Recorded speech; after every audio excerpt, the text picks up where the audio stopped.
Right now we got the top 10 most offensive. Well, I guess top 10 most offensive jokes. I can't wait to see this. Yeah, I love me some offensive jokes, man. Yeah. I want to see a black one. I'm pretty sure we definitely go see a black one. Okay, I want to see a black one. Definitely gonna be a black man. Yeah. And we're gonna vote at the end which one we think is the most offensive, and which one is the most funny. All right, let's do it. They say there's safety in numbers. Yeah? Tell that to 6 million Jews. Yeah, that was funny. That was pretty funny. What's this guy's name again? Charity gig last year for autism. And like most people, my only experience of autism until recently was Dustin Hoffman's brilliant portrayal in Rain Man. But I just got this new house in London, and the neighbours were coming round, going, "Oh, yeah, hi," poking their nose in, basically. But I thought, you know, I'd be nice to them for now. When I get a big gate, they can fuck off. One couple, they've got an autistic son, and the mother was talking to me, so oh, this is Douglas, he's 17, and he never goes out because he hasn't got any friends. So I thought, right, okay, this is where I can show him that, you know, I'm a rich, handsome man off the telly, but I've also got a heart of gold. And I said, oh, I'll take him out. I went, really? I went, yeah. So I went back on the Saturday, and she said, oh, he loves the zoo. And the zoo's only about a mile from my new house in Hampstead, I live. And so I'm walking along the street with Douglas, okay, and he doesn't take his eyes off his mum all the way along the street like that. And his mum's in the doorway, and she's waving to him, and she's crying, right? Eventually she shuts the door and she goes indoors. I hailed a cab and said, right, take us to the casino. So, you got to make it work for you, haven't you? So, yo, I think I know what he's talking about. You know what he's talking about? Nah. Okay, it was this movie. I forgot the name of the movie. Where it was, I think it was Tom Cruise, and was it Tom Hanks? Was it Tom Cruise and Tom Hanks? I know it's Tom Cruise, right? So basically, Tom Cruise had, I think, this brother or somebody in his family that was autistic. But when he took him to the casino, he was really good with numbers and shit. So he was winning them like mad money and shit.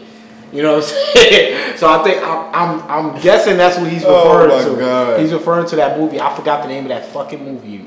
And I like that. That was a good movie too. I thought he was talking about something else, but I ain't gonna say what I thought. Yeah, I think that's what he's referring to. That's why he said, well, as soon as she left, I took his ass to the casino. You probably that's how exactly what it's about to be.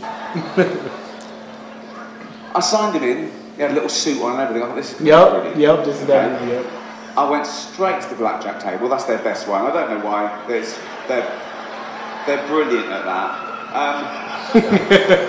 I went, okay, Dougie, you know the score. Bet 2 for good and 1 for bad. Do you understand? He went, yeah. I went, ooh. So I was £1,000 down in half an hour.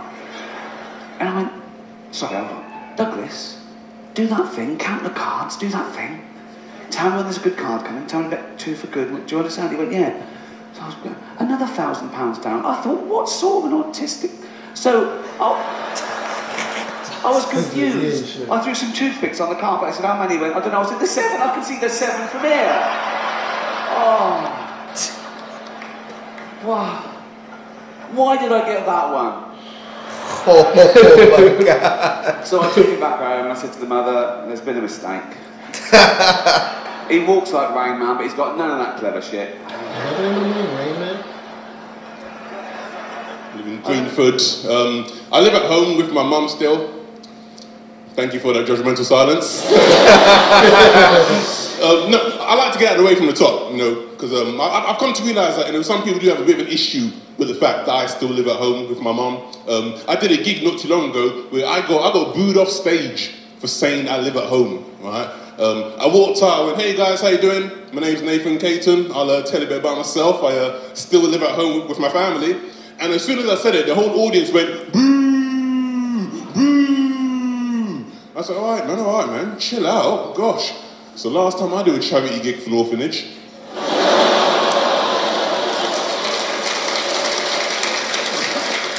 Jealous because my family kept me, piss off. Ah, Sodom. Who are they going to cry to? Now, Oh, wow. This one girl was pregnant. I knew she was going to keep it.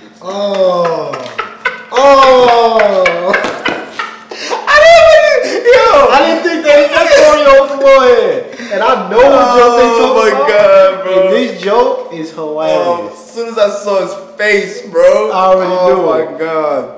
We have to have a segment, right? We're a reaction channel. You know how React has other people come in and react? Yeah. We should have females react to this. Yeah, yo, I agree. Because I agree. he pisses I agree. females off. Bro. I absolutely agree. I absolutely I love agree. Corey Holcomb. He's funny as hell. I absolutely agree. Hold on, not I ain't stop. know what But what he got? He got beat up on. He got beat up? You don't remember when the Arian Spears podcast when he went on and the nigga punched him or some shit? Nah, Ari Spears is the one that got punched. Oh, it was Corey Holcomb's podcast. It was his and show. Corey Yeah. Holcomb got in an altercation with the dude that punched him. That punched him. That punched Ari Spears. Because Corey Holcomb was tripping. I ain't gonna lie, bro. He's a piece of shit, bro. He's hilarious though. Yeah, but he's funny as fuck, bro. But they had a miracle. She had a miscarriage in the toilet stool. I know you think that's fucked up, but wait till you hear this. I had to act like I was sad about the shit.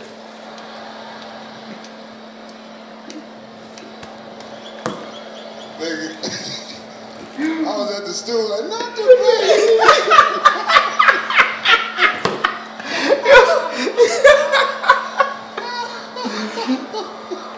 Look at Shaq. You see Judge Mathis? He's tight.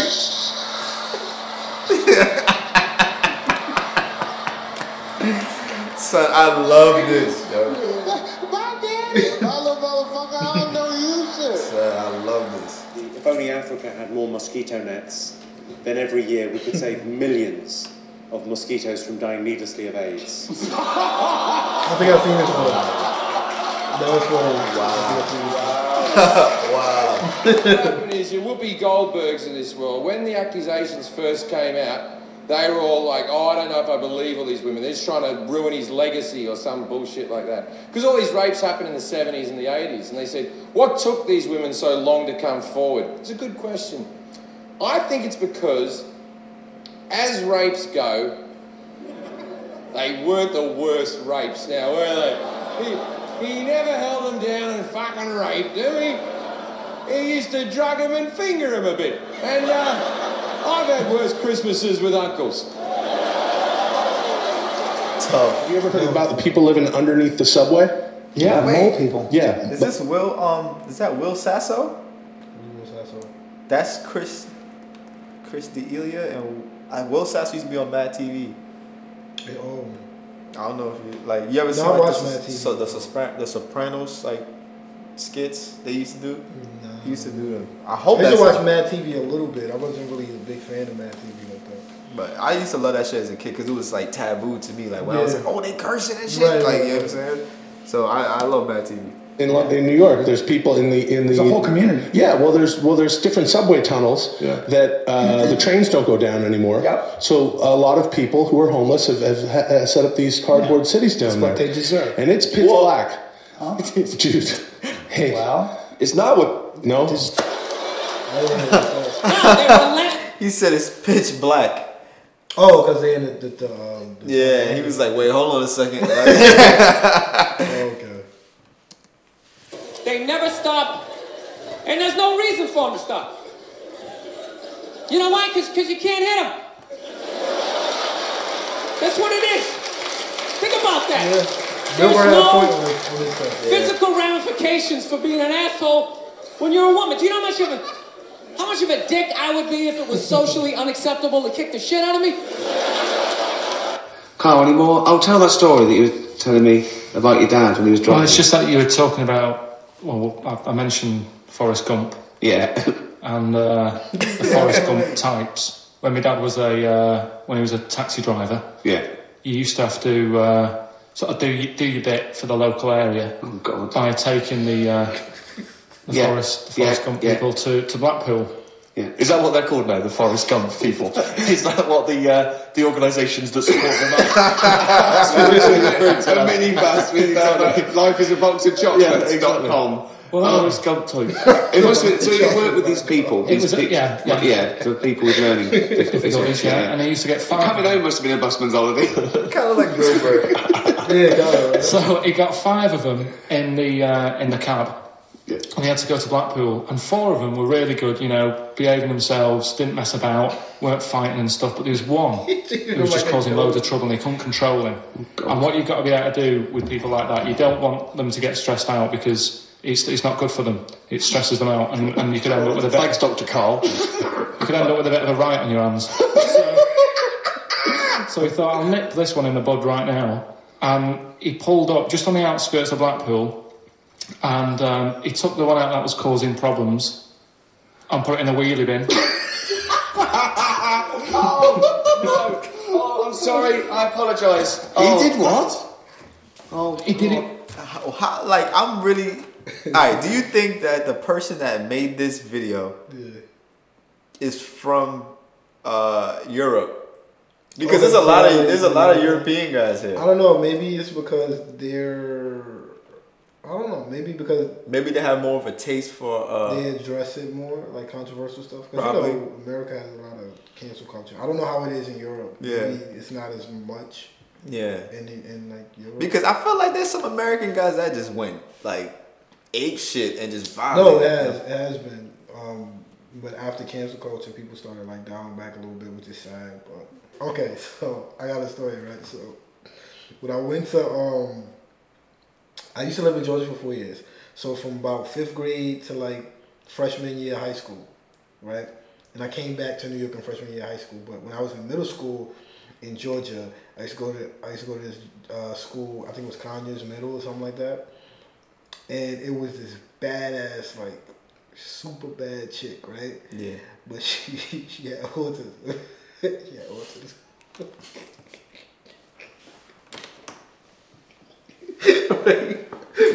Right, but she was bad as shit, right? And she was one of those girls that grew fast for her age. So imagine you in 8th grade and you see a girl like developing a woman's body and she's your age, you know what I'm saying, 8th grade. So... And she autistic. She was autistic, but at the time, I feel like a lot of us wasn't... I gotta ask a question. All right, go ahead. When did you first realize she was autistic? Because, I'm going to get into that. Yeah, right? yeah, yeah. So, at the time, a lot of us didn't know she was autistic, right? Because she wasn't like special needs. She would have she could get by. Yeah, she could get... Probably within the first minute she could get by, but after that, you can see like something's clearly wrong. Okay. Right? So, everybody like, she bad. So you know how dudes in high school go, I'm gonna tell them, I'm gonna get up. Yeah. And for some reason, she was in one of our classes. I think it was like an art class or something like that. So I guess they mixed her in with that. Yeah. It kind of like made me wonder like what education level I was living, but that's another story, right? So she's in the class, and she everybody looking at her, she had hazel eyes, she was nice, right? So everybody one of my friends trying to talk to her, and this was when the teacher, I think the teacher went out somewhere, and he tried to talk to her. And she just started wilding out, like, she just started saying, like, get away from me! Get away from me! And she licked the nigga face. Like, she licked his face. Like, licked his face. Like, get up, like, get away from me, right? Uh-huh. And this nigga still trying to talk to me. Because she licked her face, so he thinking, like, she a freak. Like, she a freak. Like, you know what I'm saying? So I'm like,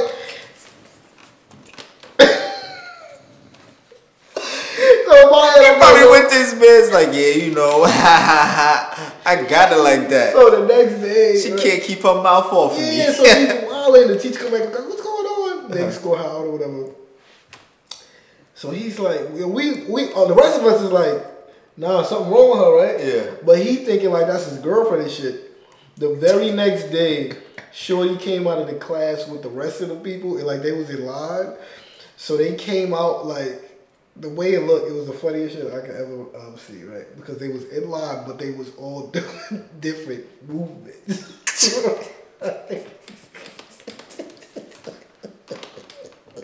So you know, like when the break dancers, like the step team or whatever, they in line, and then you got niggas in the background doing different shit, and they making like all types of noises. So it was kind of like the like the cerebral palsy Kappa steppers. Like it was like the it's like the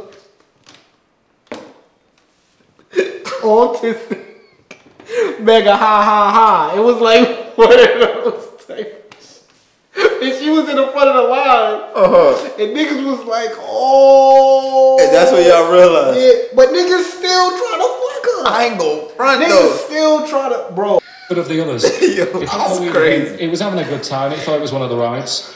Could you stop saying it? Him?